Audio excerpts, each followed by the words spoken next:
El impresionismo más que todo buscaba impresionar ante los ojos del ser humano. Como observamos en la imagen, no está la imagen clara, pero era cómo uno lo veía y cómo uno lo interpretaba. Seguimos con lo que es el cubismo. El cubismo empezó con Jorge Braquet y Picasso, con la descomposición de las imágenes tridimensionales desde un punto de vista bidimensional, y la pintura abstracta hereda el cubismo. ¿Qué entiende uno por ello? Decimos de que las pinturas ya no tenían las normas que debería indicar, que debería tener un perfil claro, que debería tener dos ojos, una boca. No. Vean, observen en la imagen, compañeros, de que ahí se puede ver un ojo, un perfil, y el otro está recto. Y que incluso el rostro de la persona no es el rostro que comúnmente nosotros llegamos a ver. Es un rostro diferente. Es más cuadros, rectángulos, triángulos. Es por lo que se caracterizaba el cubismo. Este movimiento se basó en la deformación de la realidad, como les decía, la destrucción de la perspectiva espacial de origen renacentista, organizados sobre una base de un trama de geometría, con visión simultánea de objetos, una gama de colores, de fríos y apagados. Ustedes pueden notar de que no hay aquí un rosado, un amarillo chillón, no, son colores más apagados, son figuras geométricas y demás. Seguimos con lo que es el pop arte. Llegó un poco después del conocimiento de Andy Warhol, caracterizada por un empleo de imágenes de cultura popular tomadas de los medios de comunicación, tales como cómics, anuncios de publicidad o todo el mundo del entretenimiento audiovisual, que más adelante nosotros lo seguiremos viendo. ¿Ya? Entonces, ¿qué queremos decir con esto? El pop arte surgió en 1955 y 1970 en Estados Unidos como movimiento del rechazo al impresionismo abstracto, englobado una serie de autores que retornaron a la figura como un mercado componente de inspiración popular, tomando imágenes del mundo de la publicidad, la fotografía, los cómics, los medios de comunicación, los medios de lo que son revistas, etcétera.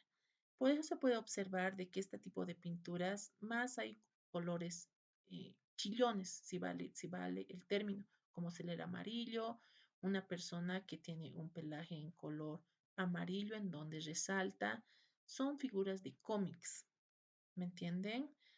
Entonces pasamos con lo que es la pintura histórica.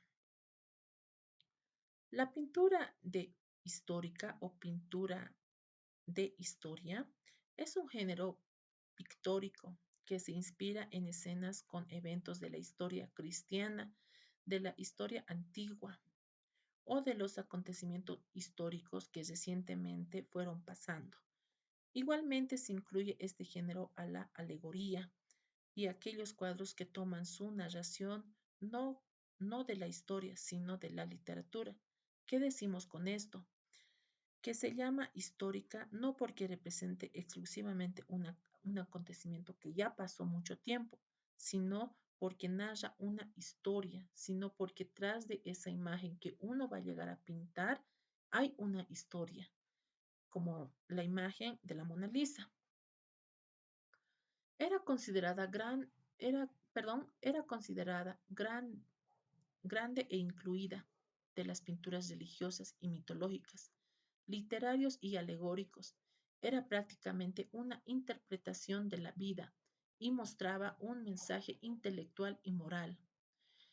Uno de sus primeros precursores fue Sir Joshua Reynolds. En su discurso sobre el arte contemplaba que el gran fin del arte es despertar la imaginación de uno. Con esto nos dice de que cuando uno pinta de una determinada figura, esta persona debe ser inspirada en su imaginación, en qué puede aumentarlo para que llegue al ojo del público. Continuamos con lo que es el retrato. El retrato es una pintura principalmente de una persona. Con esto, ¿qué decimos? Ustedes pueden observar aquí en esta pintura de retrato una pareja, ya esto de épocas muy antiguas. Y también pueden observar un joven que es de la actualidad por su forma de vestir, los cuales estampan su figura. Es como la imagen. Antes se estampaba los cuadros de retrato para poner como símbolo de que esa persona ha tenido duración con la pareja, que quiere dejar como como una herencia, como un legado para las personas que lo vayan a ver. En la actualidad ya el retrato es bastante utilizado. Miren que este artista hizo su retrato y podemos observar en muchos medios de comunicación, internet, de que hay personas de que hacen su retrato, pero ¿para qué? Para poner, para poder publicitarlo, para poder decir yo soy esto. O sea, antes el retrato era como un dote, como una herencia, como un legado. Ya en la actualidad se ve más como algo de fama, algo donde, incluso en TikTok, donde alguien que tiene que dar más likes y demás. Un ejemplo fue el matrimonio de Amolif, como les decía, el retrato de una pareja en cuerpo entero. Se representa de una persona hecha a semejanza de Dios. Era para poder glorificar su vanidad como persona. Seguimos con la pintura de género. La pintura de género es un tipo de obra artística, principalmente pictórica. Es en la que se representa escenas cotidianas en interiores y exteriores. La pintura de género es un retrato de hábitos de la persona, privadas en escenas cotidianas contemporáneas del pintor. También se suele llamar pintura costumbrista. ¿Qué nos referimos con esto? De que la pintura de género plasma la vida cotidiana de un ser humano. Observan una imagen ustedes de que los señores de ahí están trabajando, que es algo lo que todo ser humano hace día a día, trabajar. Eso es lo que van plasmando, eso es lo que se quiere llegar con esta pintura de género. Seguimos con el paisaje. Es donde se produce imágenes panorámicas de ciudades, campos abiertos, monumentos, lugares típicos, y más esto se dio en Venecia con la presencia de una figura que generalmente se ve a las personas en tamaño pequeño, pero lo que más se observa es la ciudad, los barcos, el contenido que hay, el contexto que llega a ver. Ya seguimos con lo que es la pintura de la naturaleza muerta. Es un género más representativo de la imitación de la naturaleza, de objetos inanimados, en general de la vida cotidiana, como frutas, comida, utensilios. La naturaleza muerta es un género particular que comenzó con la pintura holandesa desde el siglo XVI y siglo XVII. En el término de still life deriva la palabra holandesa de Steve Bale, ¿ya? Entonces, ¿qué decimos con esto? Al decir naturaleza muerta, ustedes pueden observar, queridos estudiantes, de que la naturaleza de esa imagen, ¿en qué colores se va? En colores oscuros y apagados. Como una persona cuando ya no tiene vida, no brilla. Es así esa pintura, muerta, con colores apagados. Proseguimos con lo que es el desnudo. Es el género artístico que representa el cuerpo humano desnudo. Esto se puede asociar al erotismo. El desnudo puede tener diversas interpretaciones y significados, desde la mitología de la religión. El desnudo artístico transcurre en paralelo a la historia del arte en general, salvo pequeñas particularidades derivadas de distintas aceptaciones de la desnudez por parte de diversas sociedades y culturas que han sucedido en el mundo a lo largo del tiempo. El desnudo es un género artístico que consiste en la representación de medios artísticos. De que una persona se haga pintar desnuda no es algo malo ante los ojos de un pintor, es un orgullo. Proseguimos con lo que es las técnicas de óleo.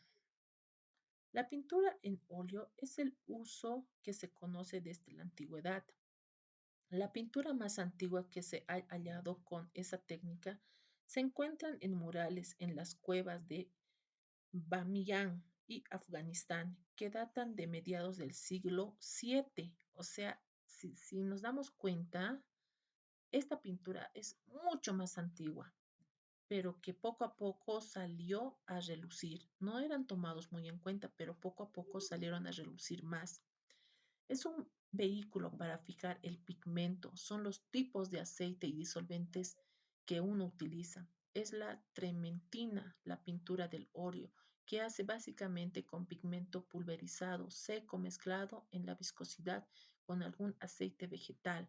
Ustedes observan en las imágenes, no llega a ser nítida la imagen, pero si uno utiliza sus visiones, su manera de verla, por eso es que se dice de que el artista interpreta la pintura.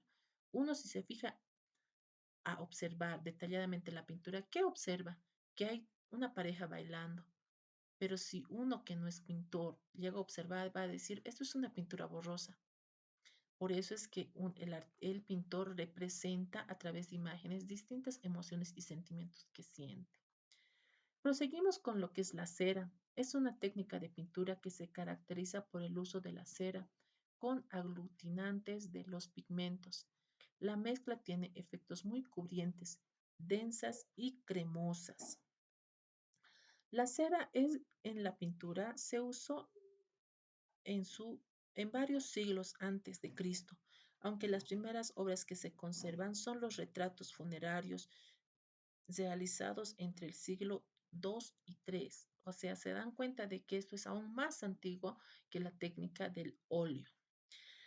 Ya vamos terminando, queridos estudiantes, entonces seguimos con lo que es la acuarela. Es una pintura sobre el papel con colores diluidos en agua. A veces dejan ver el fondo del papel blanco, donde va saliendo diferentes tonalidades. La acuarela es una pintura que siguió la invención del papel en China en el siglo II. Entonces decimos de que todo hace suponer que la pintura de la acuarela siguió y prosiguió con todo lo que ya les mencioné. Ya la pintura mural usado con pigmentos, con diferentes colores, como podemos observar en la imagen, de un tono negro que uno va poniendo, va saliendo otro tono, un tono plomo. Seguimos con lo que es la témpera. Gouache es un medio similar a la acuarela, pero tiene una carga de talco industrial o blanco de zinc. Está añadido adicionalmente al pigmento que le aporta a la témpera, de carácter opaco y translúcido, que diferencia de la acuarela. El color pastel, que consiste en utilizar de barras colores cuyos pigmentos están mezclados con goma, resina, para que queden aglutinados y formen una pasta seca. La témpera es la pintura en temple, es una técnica pintórica más antigua que se conoce. Ha sido usada desde la coloración de sarcófagos, donde era primero empleada fue en los sarcófagos. Proseguimos con lo que es la conclusión. Entonces, ¿qué podemos entender? ¿Qué es la pintura? ¿Cómo se ha originado? ¿Cómo ha influido? ¿Y qué tal importante llega a ser? Entonces diremos que, que la pintura es el arte en plasmar un tema muy extenso e interesante que se puede aprender mucho. El arte es necesario en la vida cotidiana de todo ser humano. Esto nos va a ayudar a comprender y a ver la vida de diferente manera, así poder expresar todo lo que uno piense, sienta y quiera a través de una pintura. Bueno, queridos estudiantes, espero no haberles